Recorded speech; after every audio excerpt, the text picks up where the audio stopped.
E aí galera, tudo bom? Bom dia. Então começando mais uma aula aqui dentro da zoologia, os vermes plateumintos. Como nós sabemos, os plateumintos são os vermes achatados. Plate, achatado, euminto, verme. Lembrando, lá dentro do reino animal, nós temos vários filos. Nós vamos estudar 9 filos. O filo dos poríferos, o filo dos quinidários, o filo dos plateumintos. Os plateumintos são esses vermes com o corpo achatado dorso-ventralmente, ou seja, achatado de costas para a barriga. Tá? Aqui eu tenho o exemplo do Schistosoma mansoni, com a sua fêmea aqui no canal ginicóforo. Aqui a TNA solium, a planária, que é um verme de vida livre, ou seja, não causa doença, e a TNA saginata, que é a TNA do boi.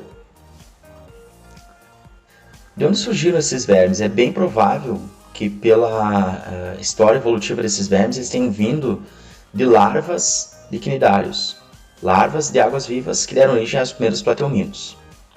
É um filo bem grande, tem aí mais de 8.000 espécies, entretanto os mais conhecidos são justamente esses que causam doenças para os seres humanos, né?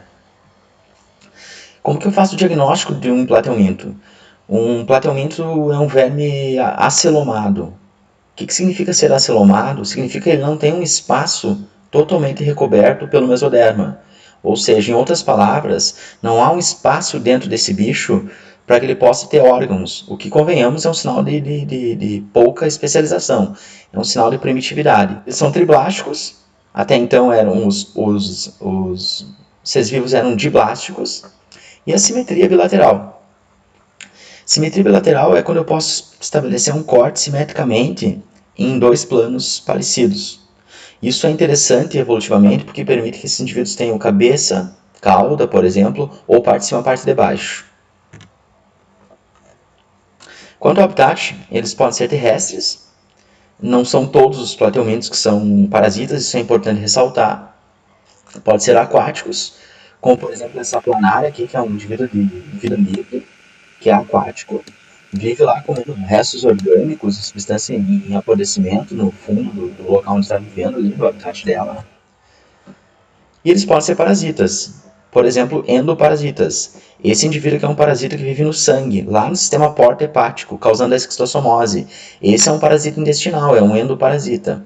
O sistema digestivo é incompleto, eles têm boca e não têm ânus, o que obriga eles a comerem pela boca e eliminar os resíduos também pela boca. Então o alimento entra pelo mesmo canal que sai os resíduos. Vamos combinar que é uma coisa bem primitiva isso, tá? Uma coisa não muito boa. Apesar de ser protostômio, não quer dizer que todo indivíduo protostômio não tem ânus. Esse indivíduo é um indivíduo que é protostômio, ou seja, primeiro vem a boca, em segundo vem o ânus, e ele acaba não tendo ânus. Existem indivíduos que são protostômios, que primeiro no desenvolvimento embrionário vem a boca e depois vem o ânus, mas eles acabam desenvolvendo ânus. A digestão persiste lá intracelular, que é o sinal de primitividade, cada célula se virando sozinha, e extracelular, o que indica que há uma cavidade digestória, há um sistema digestivo. A ausência total de um sistema circulatório, ele não está presente. Entretanto, a distribuição se dá pela cavidade gastrovascular, ou seja, digere e distribui os nutrientes. Isso é limitado, obviamente. Não há sistema respiratório, a respiração ocorre por difusão. O sistema excretor é a primeira vez que aparecem estruturas especializadas em fazer excreção. São chamadas de protonefrídeos, proto de primitividade, néfron de rim.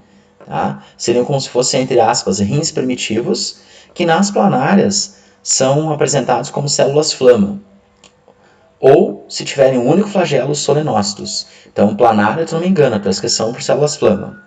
O sistema nervoso é um sistema nervoso bastante rudimentar, chamado sistema nervoso ganglionar, ou seja, gânglios nervosos. Quanto à reprodução, os indivíduos podem ser dioicos, em outras palavras, sexos separados, ou monóicos, hermafroditas. Um exemplo de dioicismo é no esquistossoma. Aqui só para mostrar, o esquistossoma, que é esse dioico, não é endêmico no Rio Grande do Sul.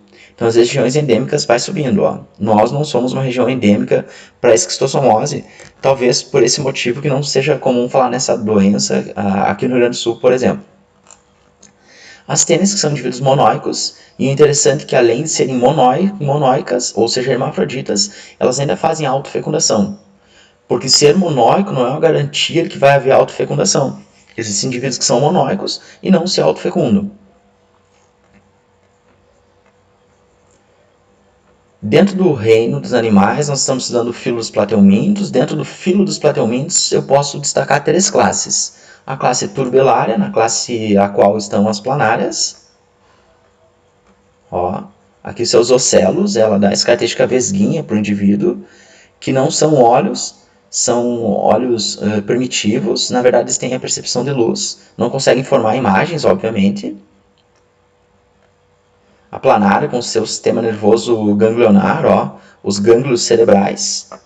A planária, que é monóica, tem macho e fêmea no mesmo indivíduo, entretanto faz fecundação cruzada, o que é interessante para ela enquanto espécie. Os indivíduos são acelomados, em outras palavras, praticamente maciços. São as planárias. Interessante ressaltar que as planárias têm uma grande capacidade de regeneração, o que faz com que elas tenham reprodução assexuada. Eu cortando até 1/10 do tamanho do corpo do indivíduo, eu consigo formar um indivíduo novamente inteiro.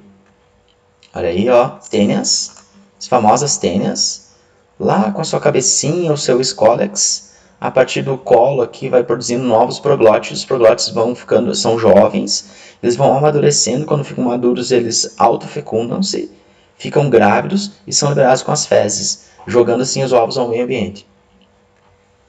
Aqui a tênia solium e aqui a tênia saginata.